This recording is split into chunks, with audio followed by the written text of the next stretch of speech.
Okay, so we're diving straight into something quite serious today. That recent fatal stabbing of a Muslim man inside a mosque in southern France. Yes, a deeply disturbing event.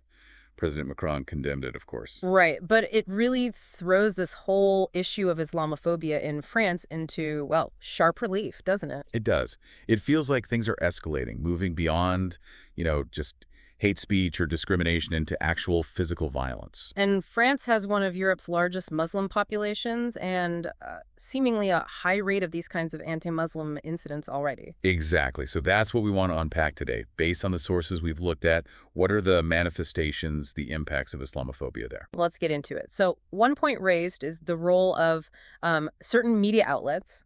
Using terms like Islamism, separatism, even sectarianism. These aren't neutral terms, are they? No, they're quite loaded, and the sources suggest these are then picked up and amplified, particularly by populist and far-right movements. Which contributes to this general climate of suspicion, you could say, towards French Muslims. Okay, so what about numbers? Do we have any data on this? You do, though it's a bit complex.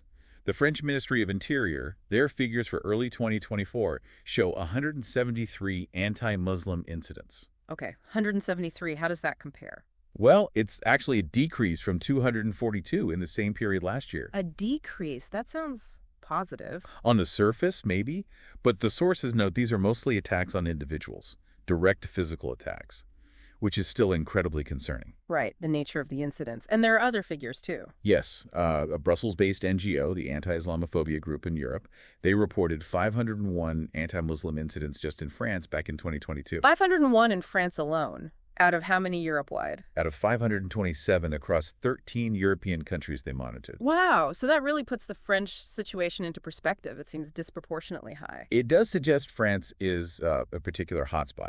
And you see the impact of this constant suspicion, this climate we mentioned. Yeah. Well, particularly for French Muslims, maybe those of North African origin, there's this persistent background noise linking them to extremist Islam. That must be exhausting and frightening. Absolutely. It leads to self-censorship. People are afraid to speak out, maybe even afraid to sort of look visibly Muslim. And some are leaving. I think the source mentioned that. Yes, especially from northern regions where mosques have actually been attacked.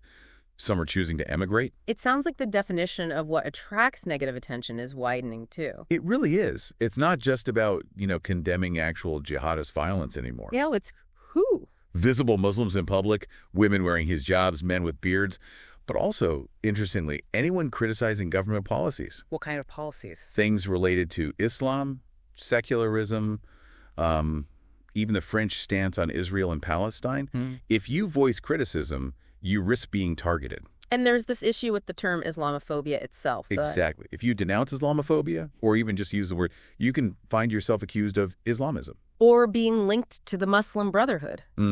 Or being complicit with them.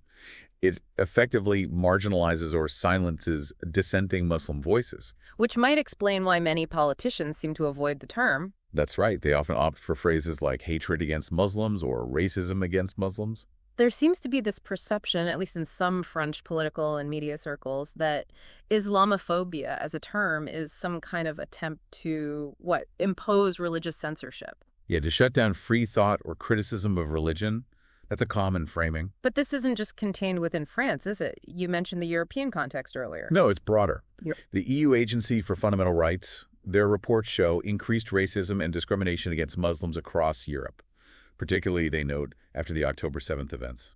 Is there data on that increase? There was a survey across 13 EU countries between late 2021 and late 2022. It found nearly half of Muslims reported discrimination in daily life. Nearly half. Wow. How does that compare to before? It's up significantly. It was 39% back in 2016. So that's quite a jump. Which brings us back, tragically, to the killing of Abu Bakr in the mosque. It seems like a manifestation of this heightened sentiment. It certainly fits that pattern, sadly. And it recalls other incidents, mosque desecrations, arson attempts in the past. And people protested this killing. Yes, there were demonstrations condemning the attack and the rise of Islamophobia more broadly. Some political figures even joined in, like Jean-Luc Mélenchon and Marine Tondelier. What were the protesters saying? What was their main message? They were quite critical of the French authorities, accusing them of not doing enough to combat hate speech, not protecting Muslims and their places of worship adequately. Did they blame anyone specific for fueling the hatred? They pointed towards influential figures in politics and the media, claiming they fuel anti-Muslim hatred for, well, political and electoral gain. That's a strong accusation. There was also mention of a professor's view, Bayard. Ah, yes, Professor Jean-François Bayard. Writing in Le Monde, he put forward a pretty stark argument Which was? that Islamophobia in France is, in effect, state-sponsored. State-sponsored. How? Through discriminatory policing practices, particularly targeting young people who are perceived to be of Muslim origin. That's a very serious claim. It is. He contrasts it with how the French state engages with Christianity and Judaism, suggesting sort of positive secularism there, while seeking to politically control Islam under the guise of Enlightenment values. We should also mention, for balance, a Liberation report. It noted that officially recorded racist acts against Muslims actually decreased somewhat in 2024 after rising in 2023. Yes, important to include that nuance.